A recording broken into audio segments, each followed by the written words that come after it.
Manusia dan ekosistem hutan hakikatnya merupakan hubungan antara dua makhluk yang saling memenuhi peran satu sama lain. Keduanya terikat dalam siklus memberi dan menerima yang berjalan terus-menerus. Jikalau hubungan antara keduanya berjalan secara proporsional, maka kelestarian alam dan kesejahteraanlah yang tercipta.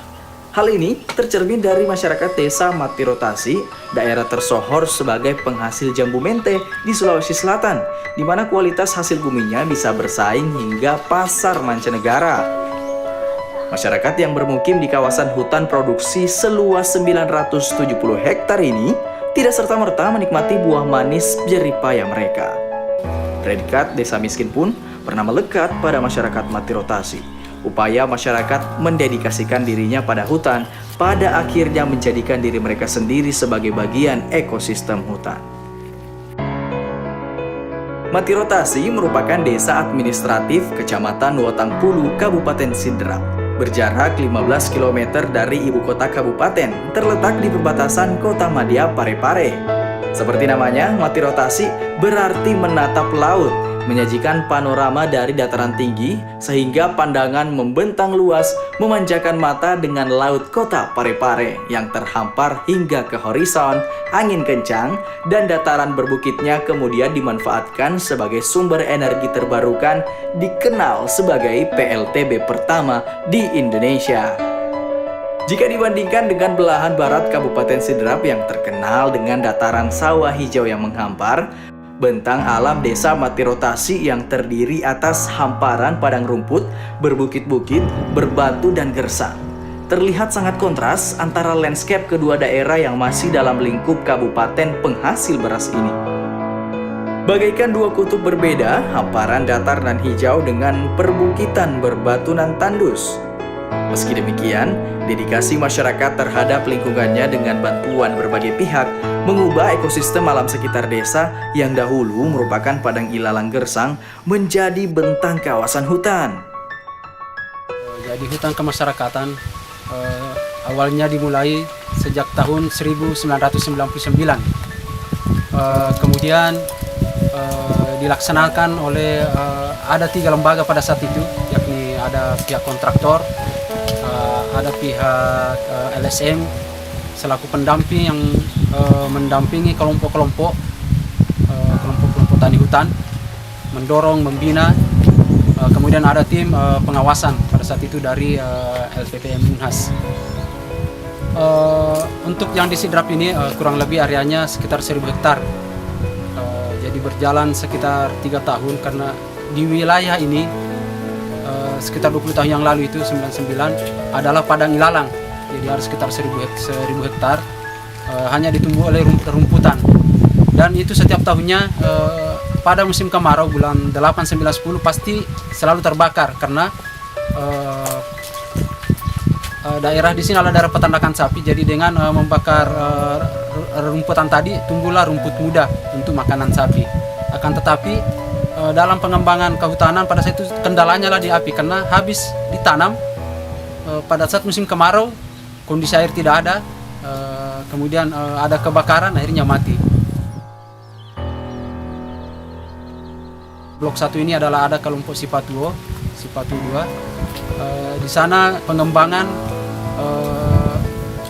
mete. Jadi kebanyakan dikembangkan mete karena memang daerah di sana bisa dirawat secara intensif. Sementara di blok 2 adalah jati karena jangkauan untuk ke daerah blok 2 itu sangat jauh, sehingga yang tumbuh berkembang banyak di sana adalah jati. Kemudian blok 3 adalah mete dan jati. Keberhasilan petani dalam mengenali potensi lingkungannya membuat mereka dapat mengatasi kondisi alam yang gersang dan berbatu dengan curah hujan minim menjadi areal hijau yang mendulang manisnya jeripayah mereka. Kesuksesan yang diperoleh masyarakat dalam mengelola hutan tidaklah terlepas dari kearifan yang diwarisi turun-temurun berdasar dari pengalaman bertahun-tahun para pendahulu mereka. Pengetahuan yang mereka peroleh didasarkan pada hubungan simetris dengan alam. Kearifan ini kemudian menjadi tradisi yang dipegang teguh dan masih diterapkan dalam aktivitas bertani dan berkebun masyarakat Matirotasi. Ini jambu mente memang sebelum ada kawasan di sini itu memang sudah dari turun temurun itu sudah menanam jambu mente. Cuma dulu masih jambunya yang dijual, bijinya itu tidak laku dulu. Ya. Dengan adanya perkembangan ini, jambu mente itu bijinya menjadi barang ekspor. Nah ini sehingga ini pilihan karena di samping memang cocok, tanahnya cocok sekali dengan daerah sini, daerah Batuan. Itulah kita kembangkan.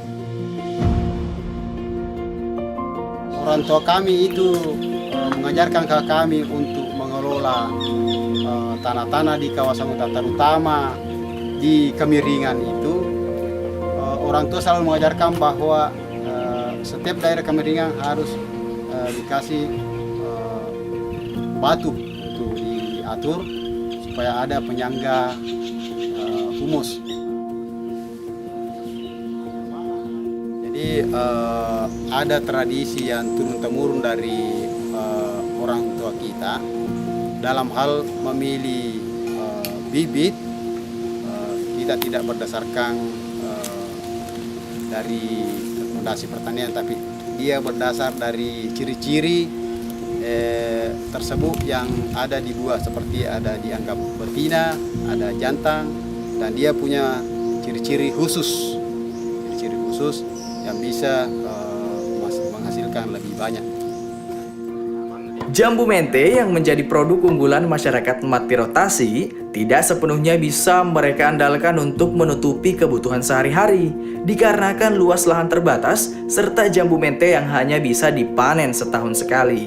Untuk menutupi kebutuhannya, para petani menanam tanaman sela yang jangka panennya relatif pendek, palawija berupa jagung dan kunyit. Setelah melalui program HKM ini, ada pemeliharaan masyarakat setelah ditanami mente, maka di salah-salahnya juga mereka berkebun menanam palawija, menanam seperti jagung, ada menanam kacang-kacangan, sehingga tanaman tersebut mente dan lain-lain, ada kemiri, kayu-kayuan, ikut bisa tumbuh dengan baik karena memang rumputan sudah dibersihkan dan palawijanya bisa juga diambil hasilnya. Dalam upaya meningkatkan taraf hidup mereka, masyarakat yang tergabung dalam kelompok tani berinisiatif membangun badan usaha milik desa dengan mengolah mente menjadi produk panganan siap saji yang dikelola secara kolektif oleh perempuan dan kaum rentan desa. Dalam pengembangannya muncullah bisnis kecil-kecilan di masyarakat. Bisnis kecilan-kecilan ini kebanyakan dilaksanakan oleh ibu-ibu, karena bapak-bapak hanya kebanyakan dia memelihara, menanam, memelihara. Kemudian mulai dari memetik hasil dikelola oleh ibu-ibu. Kemudian ada bisnis kecil-kecilan jual beli mete gelondongan, dilaksanakan juga oleh ibu-ibu.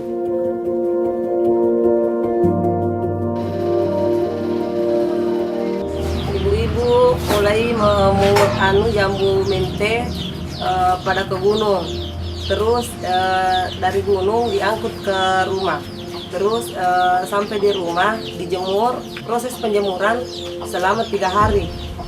Setelah itu jambu dikupas lagi. Cara mengupasnya dengan memakai alat.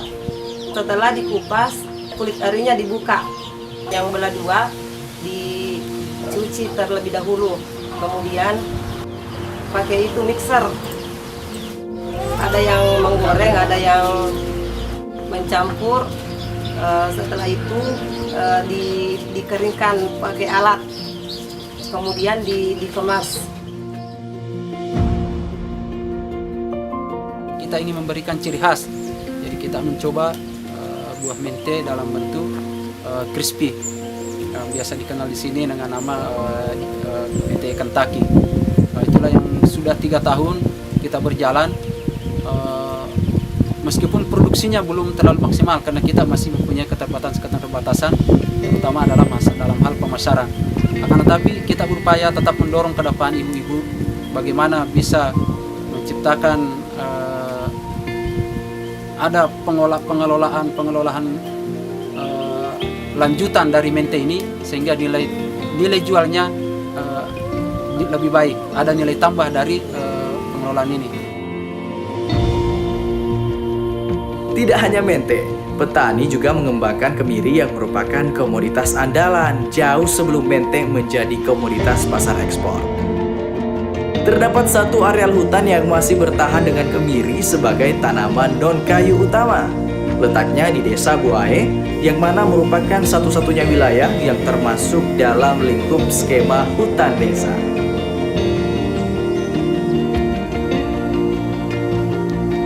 Terdapat 14 kelompok tani hutan yang mendapatkan izin usaha pemanfaatan hutan kemasyarakatan yang diterbitkan berdasar SK Menhut di 2010 dan surat keputusan Bupati di tahun 2012.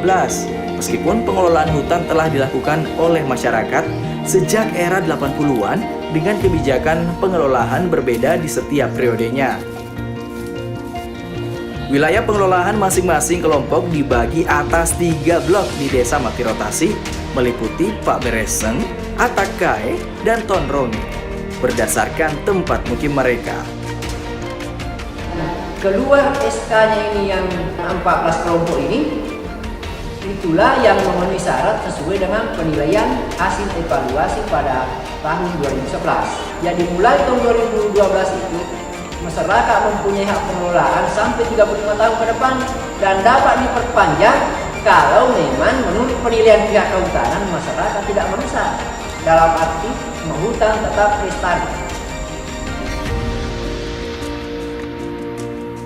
Pelaksanaan skema perhutan sosial ini tentu saja tidak semulus kulit jambu mente. Berbagai kendala diperhadapkan kepada para kelompok petani hutan.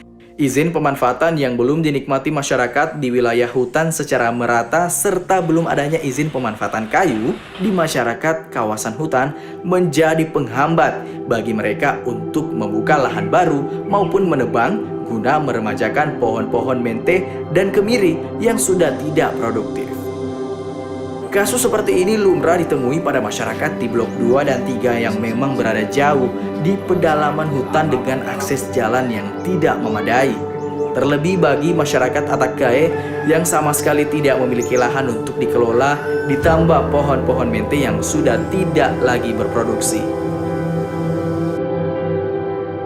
Kalau dibandingkan ketiga blok ini, yang paling merasakan manfaat HK ini itu adalah blok 1.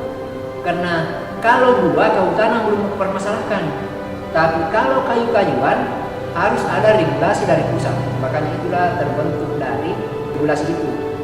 Jadi bagaimana pihak kehutanan memfasilitasi masyarakat khususnya di blok 2 dan 3 agar supaya hak pengelolaan kayu dapat secepatnya didapatkan.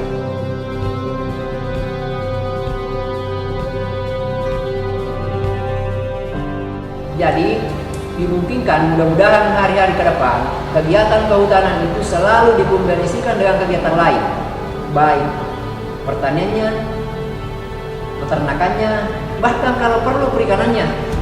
Karena di mana slogan kita itu hutan lestari, masyarakat sejahtera. Tapi kalau kenyataan di blok 3 dan 2 itu hutannya lestari tapi masyarakat yang tidak sejahtera. Nah, ini mencerminkan bahwa tujuan kita untuk mensejahterakan petani belum tercapai.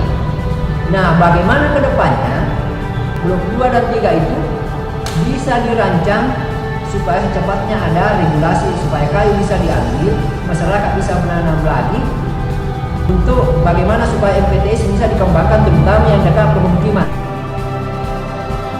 Hubungan alam dan manusia merupakan hubungan simetris yang harus senantiasa terjaga agar tercipta keseimbangan.